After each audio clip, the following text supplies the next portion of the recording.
All right, good afternoon. I'm John Walsh. I'm the United States Attorney for Colorado. You'll notice that I'm joined by a large number of representatives of both federal, state, and also local law enforcement. It's only because of their hard work and the hard work of the agents and officers in their various agencies that we're able to make the announcements that we're about to make today. As a result of the hard work of those men and women, and even the dogs, the drug-sniffing dogs that you see here as well, 80 people were taken into custody this morning in a coordinated sweep of 4 separate investigations of drug trafficking organizations and street gangs here in the metropolitan Denver area.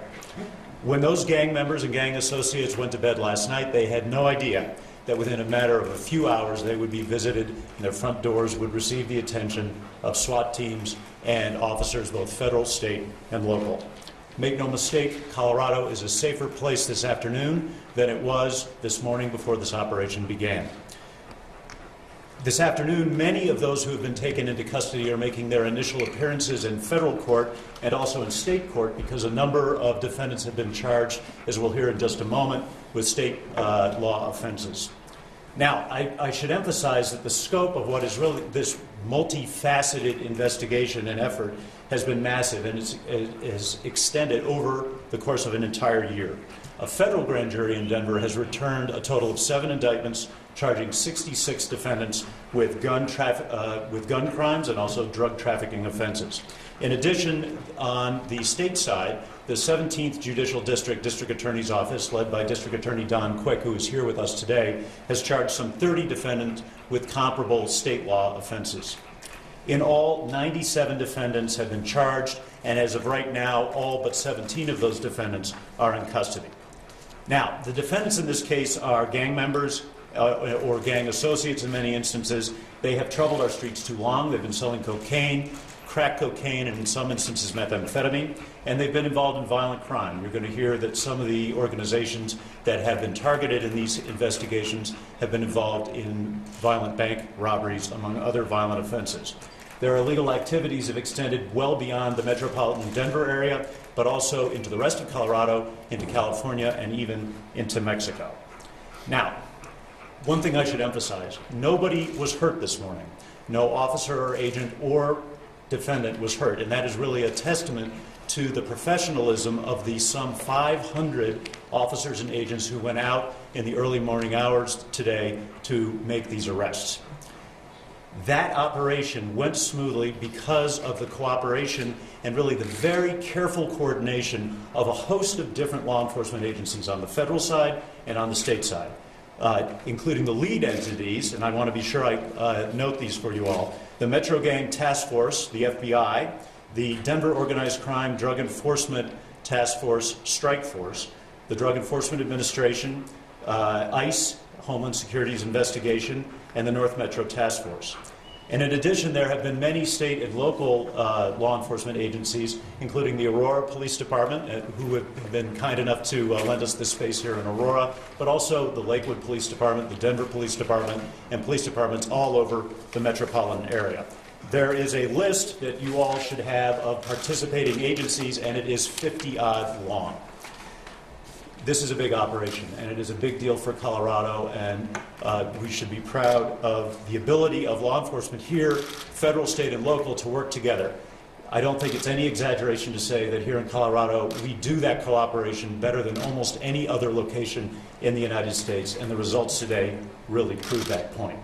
I do also want to call out the efforts of the many assistant U.S. attorneys and federal prosecutors who have worked tirelessly with the investigating officers and agents to make these investigations successful. And that includes Stephanie Podolak, the head of our drug task force, Michelle Corver, Zach Phillips, Cassandra Carlton, and Zeke Knox, among others. They all played really a critical role in making sure that the legal side of this was handled and that the evidence was collected appropriately. Collectively, we have done tremendous work here today on the law enforcement side. We've done far more as a group than we could ever have done individually. And I want to be sure that we give some of the representatives of the key law enforcement agencies an opportunity to speak. Most importantly, this operation sends a very clear message to those who are bringing drugs into Colorado and are selling them. And that is, your day will come. All you have to do is ask the 80 people who were arrested today to verify that fact. Thank you. Let me turn now to the special agent in charge of the FBI, Mr. Jim Yacone, who will talk about the FBI aspect of this case.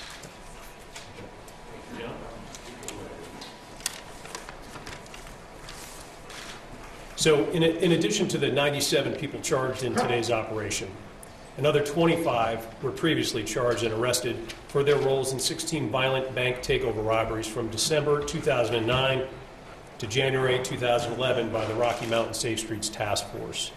The intelligence derived from the criminal enterprises responsible for those bank robbery takeovers was then disseminated and shared with the multiple very effective gang and drug task forces here in Colorado and the Denver metro area. The 5 Denver metro task forces closely collaborated and determined multiple connections and overlapping investigative concerns regarding many of the subjects. Although the indictment and the apprehension of the subjects is the conclusion of this phase of a long-term and multiple investigations, this effort is by no means over and will likely lead to further investigations targeting gang and drug traffickers here in Colorado with a network and distribution network leading to Mexico. Today's enforcement actions have disrupted these criminal enterprises and their source of illegal drugs. Our communities are certainly safer today because of the collaborative efforts of the multiple task forces here in the Denver metro area, and the FBI is really proud to have shared in the successful effort and this safe endeavor. I'll be turning it over to Chief Dan Oates from the Aurora Police Department. Thank you, Jim. This is a great day for Colorado law enforcement, and it's a great day for the citizens of Colorado. There are times when we turn to our federal partners for help with significant crime problems, and this is one of those times. Special Agent Yacone mentioned the series of bank robberies that we had about 2 years ago that started this. That was those were extraordinary events in our communities that terrorized our citizens. And it's that work, at least with regard to the Metro Gang Task Force, that led us to focus on some of these individuals. I think around 40 of the individuals arrested today were targets of the Metro Gang Task Force. And I can't express my thanks enough to our federal partners for their support, to the U.S. Attorney for the support to use federal statutes and federal tools and methodologies to go after these violent criminals who were preying on our citizens in the streets of the metro region. I also want to point out, I don't know if you folks know what it means to get 500 cops on the street at 6 in the morning and go out and arrest 80 people who are this violent and this dangerous and walk away with nobody injured. It's an extraordinary amount of extraordinary coordination and level of professionalism by our colleagues. Please take a look at that list of all the agencies that were involved. It's just remarkable. It's rare that in my career that I've seen such a sophisticated operation done so well and go so smoothly. And the great news is today we locked up 80 people. We're going to catch the handful of people we haven't caught yet. And they're looking at very, very serious jail time. And thanks to all these partners, our citizens are going to be that much safer. So my congratulations to everyone involved. And I can't thank enough all our partners. And I appreciate the fact that the media is here to celebrate this event. Thank you. Next, the Special Agent in charge for the Drug Enforcement Administration, Barbara Roach. Good afternoon. The cooperative effort that we've seen between the federal, state, and local authorities in this investigation has been outstanding. The contribution that was made in this investigation with the Denver OCDEF strike force was to target narcotic sources that were transporting and distributing cocaine and methamphetamine in the Denver metro area. Among those arrested today are gang-affiliated violators that were poisoning our communities with these illicit drugs. The strike force was commissioned in July of 2011 by federal law enforcement agencies in the Denver area. The mission of the strike force was to disrupt, dismantle, and prosecute major international and interstate drug transportation and smuggling organizations that operated in and through the Mountain West region of the United States. These drug trafficking organizations were systematically, and still are systematically, being dismantled by our strike force through criminal and financial investigative efforts. The results that you see in this case today are very impressive. I'm confident that the strike force will continue to have successful cases in their endeavors in the future. I want to commend the tireless and cooperative effort by all the law enforcement agencies that were involved in the effort today. The community should be proud of their law enforcement entities and know that they've accomplished a significant task today with this investigation. I have no doubt that because of the arrest today, our community is a safer place to live. Thank you. Next, we're going to hear from Paul Maldonado, who is Assistant Special Agent in charge with Homeland Security's investigation. Good afternoon. It was a long investigation, long days for law enforcement agents and officers throughout the state. But after today's substantial arrest, it was certainly worth the time and effort. This complex multi-agency, multi-indictment operation had its roots in a simple theme: drug smuggling. The cooperation among various law enforcement agencies traced the original multiple investigations involving money laundering, bulk cash smuggling, gang involvement, and other criminal activities back to transporting and smuggling drugs. Today's large operation and arrest started months ago as a multiple disconnected investigations of individual law enforcement agencies. After careful coordination, these agencies, the links were discovered and the pieces of the puzzle were fitted together. However, in many aspects, this investigation is just beginning. It's been our pleasure at ICE Homeland Security to work with the individual officers very closely in this investigation. I would like to especially thank the following agencies in this endeavor: North Metro Task Force, Metro Gang Task Force, Customs and Border Protection, ICE's law enforcement and removal operation, and taking a large bite out of crime in this state. Thank you. And now the District Attorney for the 17th Judicial District, Don Craig. Good afternoon. The arrest this morning will have both an immediate impact and a long-term impact on the lives of people here in Colorado. And you all are here today for the immediate impact. Don't let me diminish that. It's great. We took off 10 guns in Adams County alone, took down 9 homes, took home a large quantity of cocaine and methamphetamine. We took over a dozen kids out of those houses. And so the immediate impact is going to be good for the people in Colorado and good for the people in the 2 counties I represent. But we also have to look at the positive impact in the long term. For if you don't know that 80% of the people now sitting in Colorado jails, 80% had drug addiction or alcohol and drug addiction associated with their crimes when they go in. And less than 20% are there actually on drug charges. So 60% are in there in some way associated with their drug use for the rapes, the burglaries, and the murders that they do. So the long-term impact means that unlike now, where we've seen it go on for the last 7 months of our investigation, day after day, week after week, cocaine being pushed out into the community, that will no longer be done. And so we talk about our strategy on our war on drugs. We have to do what we did today. We have to hit the supply side. And we did it significantly today and nobody got hurt.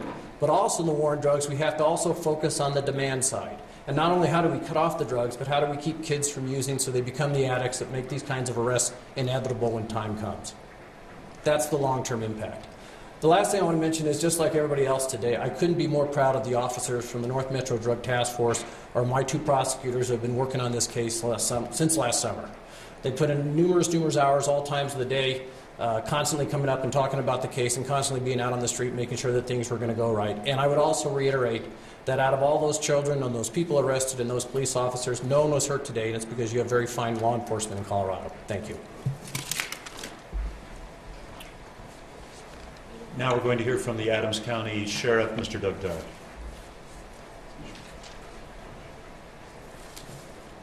Afternoon, everybody. We're very pleased that you came. Today is an example of how well we can work together. And the fact is that we can do a lot more if we work together than if we work apart. Now, we'd make a real mistake if we left this room today without thanking the case agents and the detectives who took the risks and did the work. Without those guys, we're nowhere. They did it, and they did it very well. Our whole purpose is to make sure that people have safe neighborhoods to live in. That's what we do, and this is how we do it. The local gangs should be on notice. And that notice is if they're involved in violence or if they're involved in drug trafficking, we're going to do everything we can to stop them and remove them from the community. Thank you.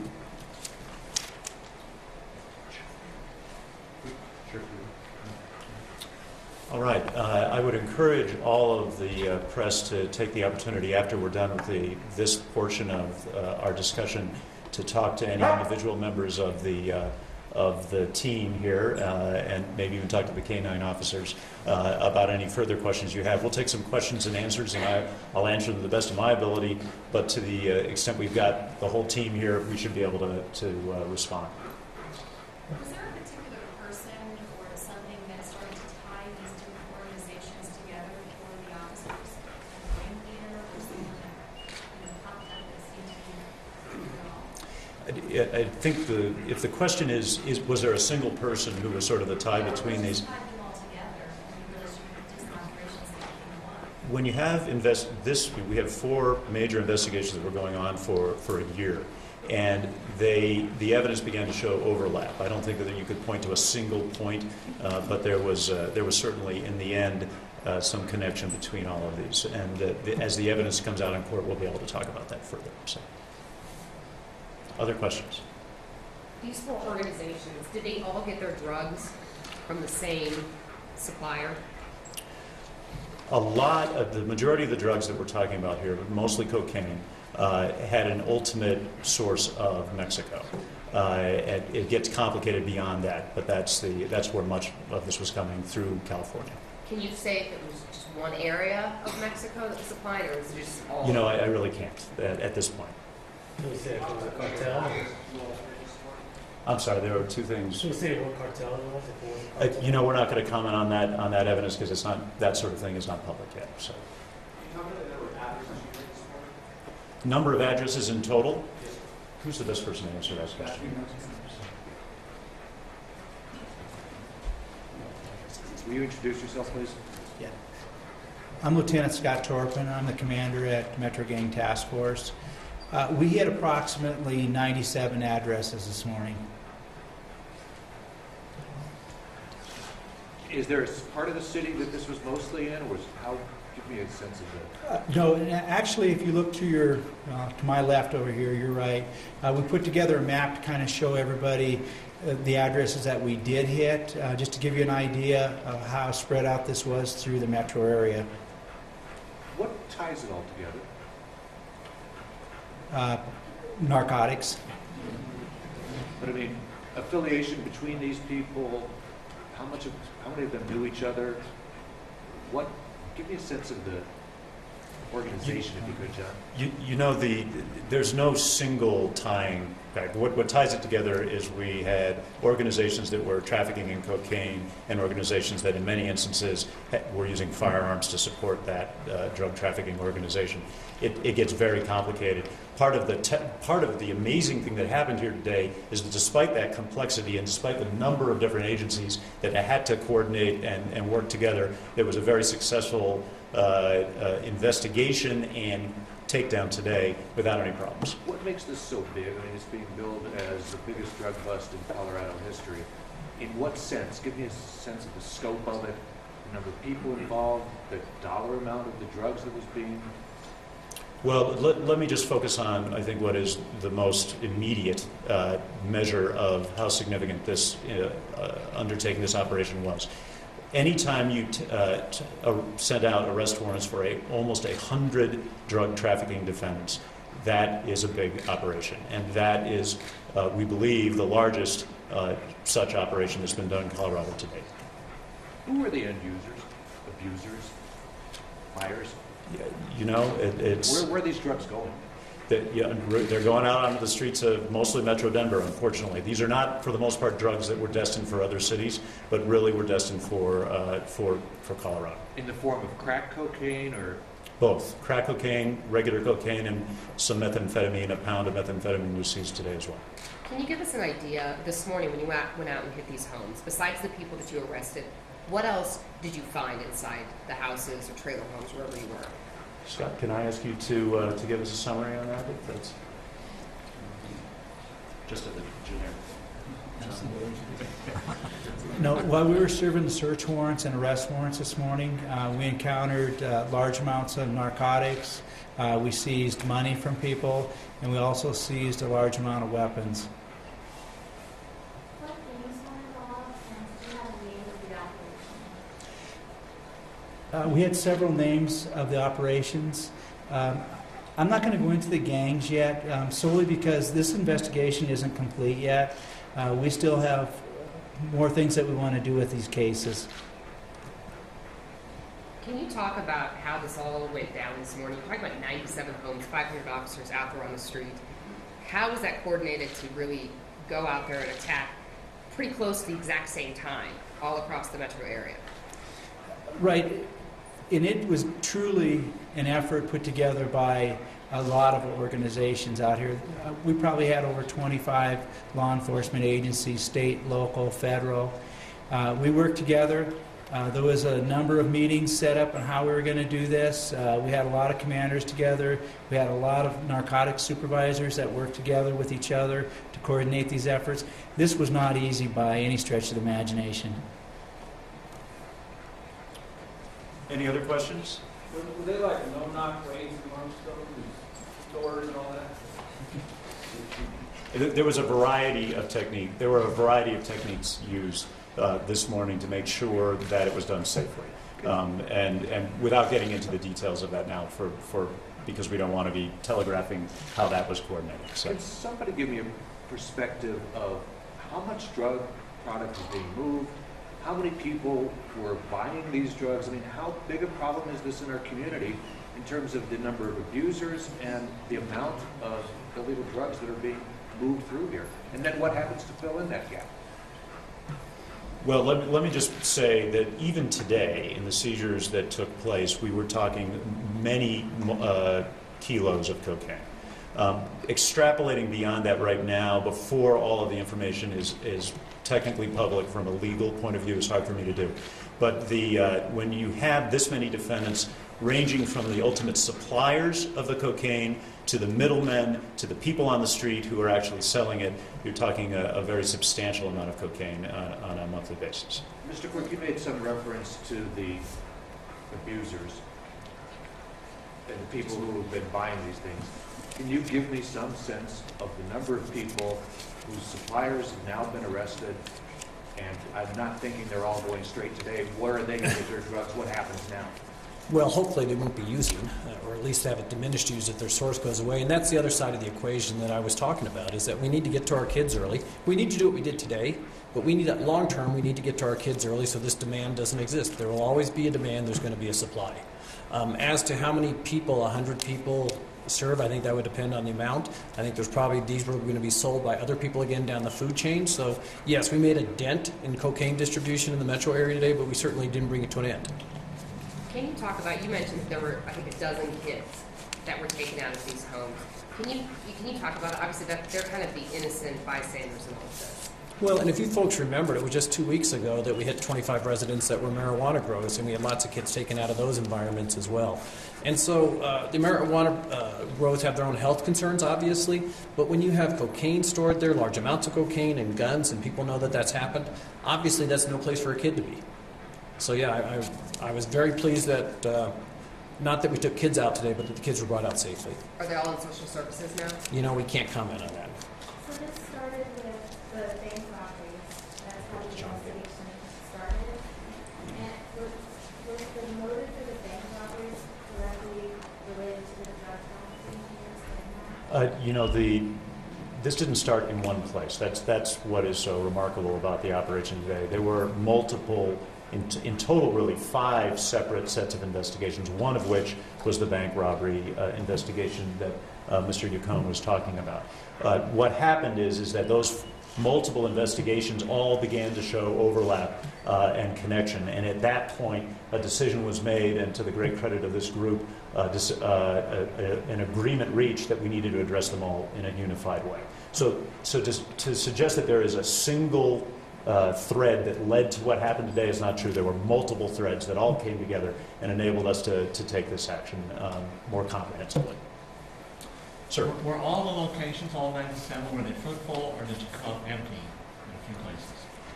You know, without commenting on all of, we were successful in apprehending 80 of 97 defendants. There are a few defendants who are still at large at this time, and so I think it's fair to say that we're still working on it. And so, Can you say why today was picked? not specifically. It's a simple answer. So, all right.